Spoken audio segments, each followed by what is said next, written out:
to this perfect series that I hope we get in October.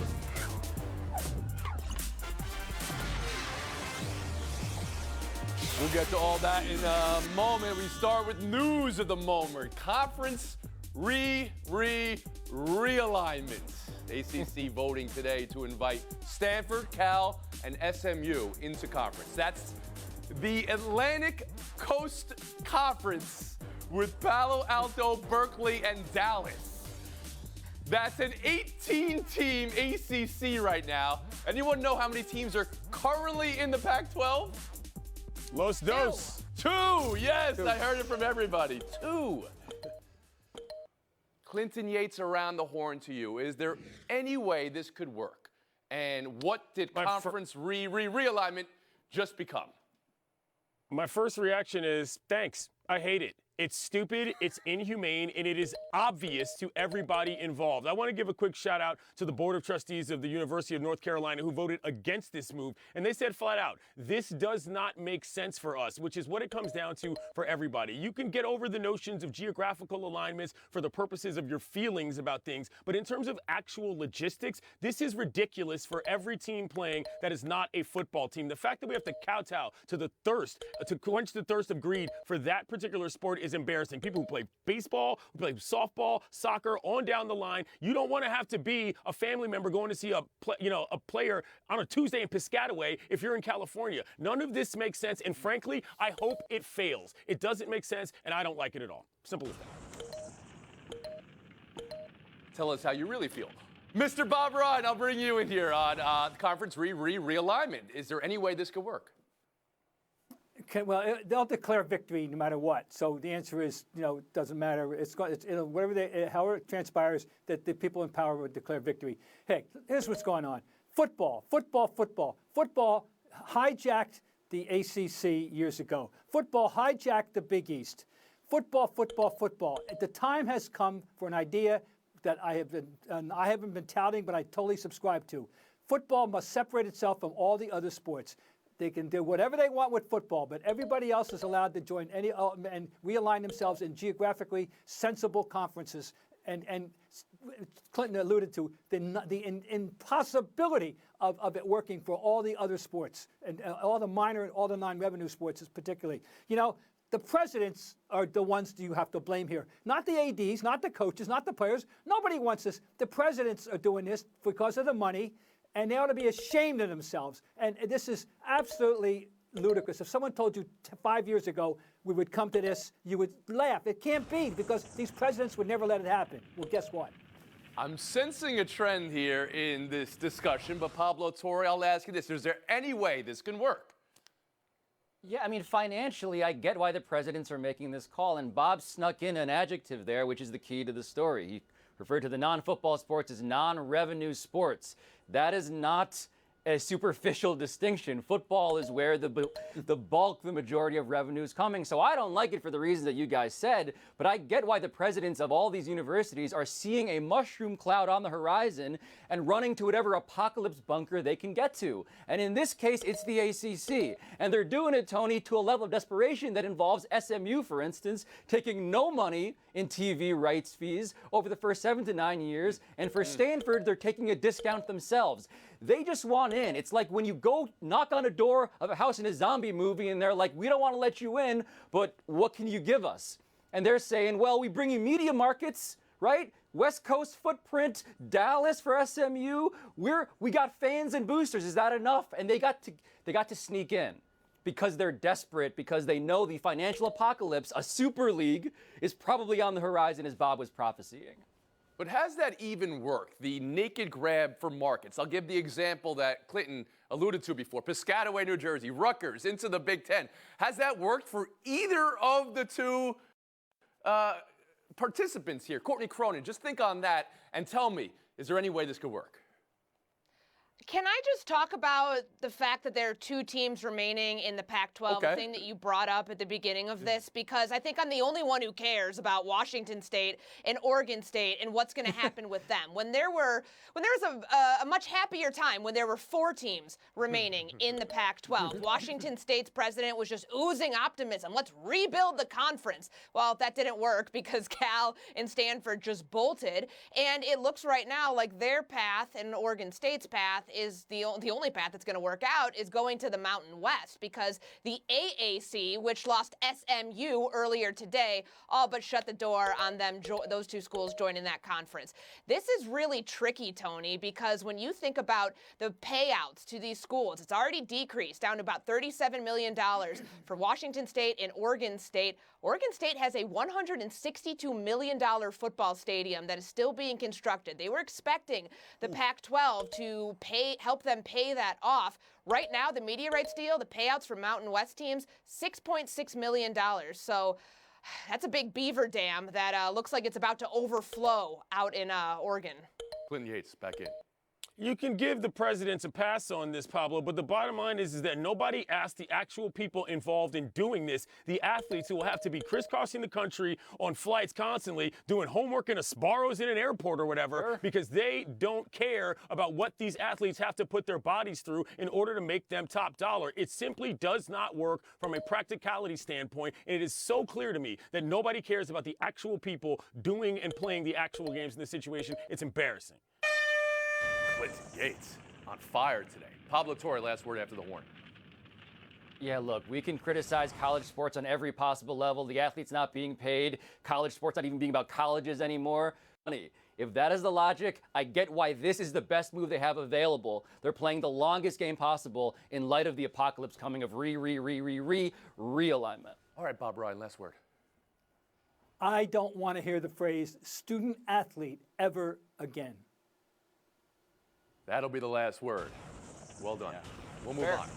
Football now. College. Let me hear you say it. College.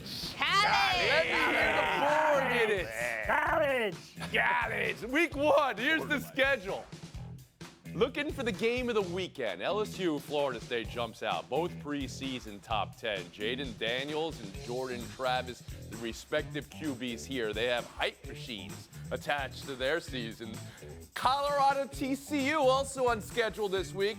Deion Sanders' debut and the new Buffaloes. Anybody know what the final number is for new Buffaloes on this team this year? 51. That's 80. Not even close, Pablo. 86. Clinton was the closest without going over. You can nominate those games or any other game at your own risk. Courtney Cronin, what's the game of the weekend, week 1?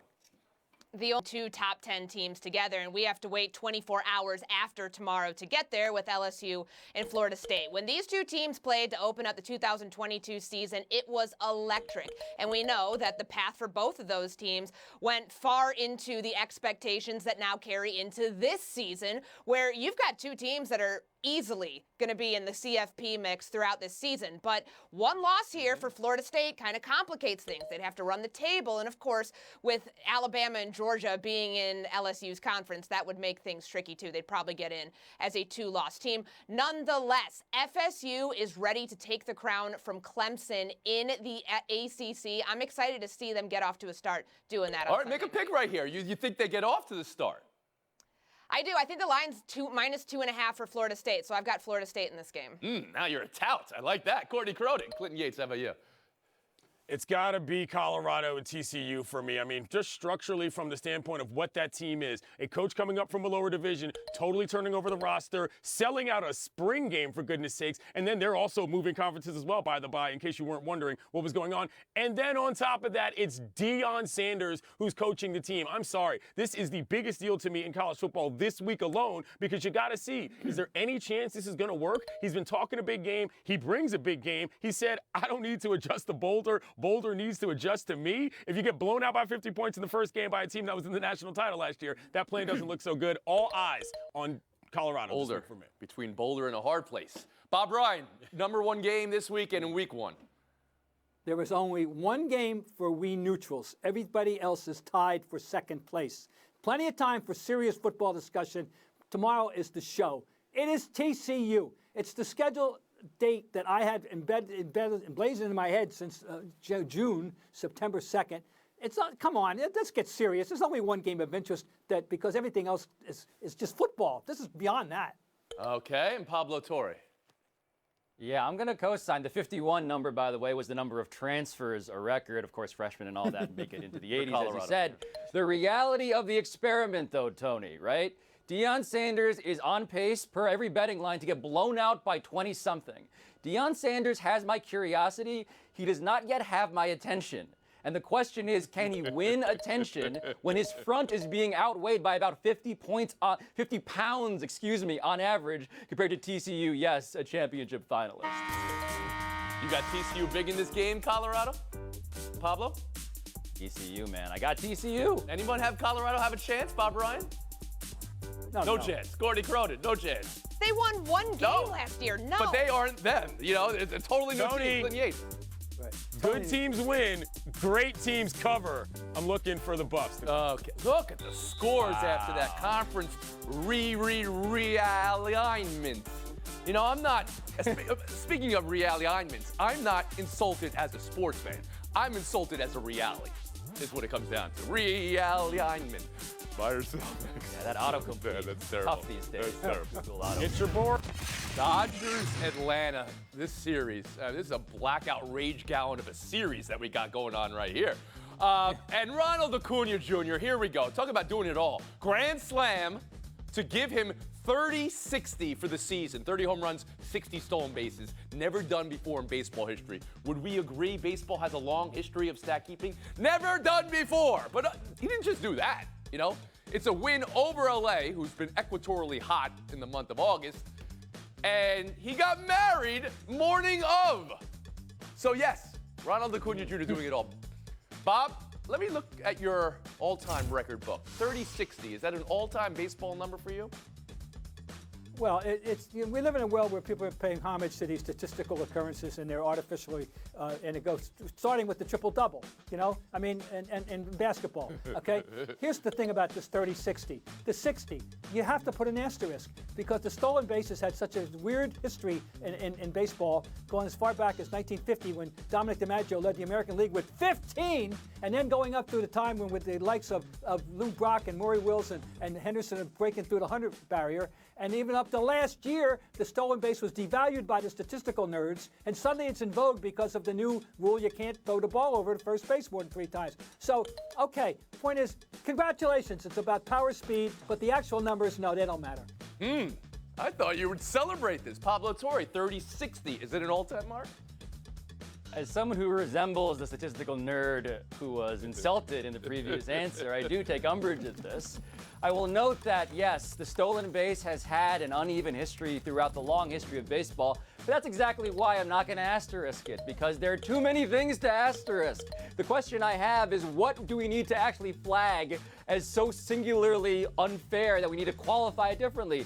This, to me, Tony, is just an amazing feat. I'm numb to no-hitters, perfect games, but 30 homers and 60 steals, yes, I'll take that Courtney one, please. Cronin. He's the first player to ever do it, so asterisk or not, it's incredibly impressive. And his pace right now, he's on pace to steal 76 of those bases and hit 40 home runs. When this comes into the MVP conversation, we're talking about Ronald Acuna Jr. and Mookie Betts. Yes, Mookie has the positional versatility, but as Bob mentioned, that power-speed combination, unless he falls off a cliff, Ronald Acuna is the MVP in Major League Baseball. There was a banned phrase in there from Courtney, but you got points for the argument. Clinton Yates, how about you? Yeah, the number is fun, but Bob, that rule was changed in order to make the game more exciting, and that is embodied in Acuna's game. He doesn't just have that many stolen bases, he leads the league in the most important stat there is, runs scored, which is what matters to me in terms of how he plays. And he's your MVP, Clinton Yates? I think so. It's tough because Mookie's got so many different positions. Mookie is more valuable, but Acuna has had a better season as far as outstanding is concerned. And that's how you vote for your MVP. Outstanding. Bob, I recognize there are stats that we keep on a Tuesday afternoon. Who had the most 2-out hits? But this isn't that. This is stolen bases. Ty Cobb stole bases. This is home runs. Babe Ruth had home runs. Let me remind you that if Willie Mays were playing today, we would be having him in this discussion. They didn't run. The game was differently played. That man would have a Pablo, 40-60, last word. I promise. I, for one, as a panelist on this specific program, love statistics no matter how made up they may be. I resemble that Just remark. saying. We'll move on. 9 days from week 1 Sunday, Rams Seahawks. Will LA have Cooper Kupp? Hamstring injury setback this week at practice. Sean McVay says he's day-to-day. Sidebar, if your fantasy commissioner is drafting in August, you need a new fantasy commissioner. Kupp, Jonathan Taylor, just killing owners this week before season starts. The other story for this LA team this week was surrounding Matthew Stafford, his wife, Kelly Stafford, on her podcast, saying he's not gelling with his younger teammates. They're calling him sir. She has apologized for airing that. Court, my question is whether these are minor hiccups or major red flags with this team. What do you buy, what do you sell with the Rams start to the season?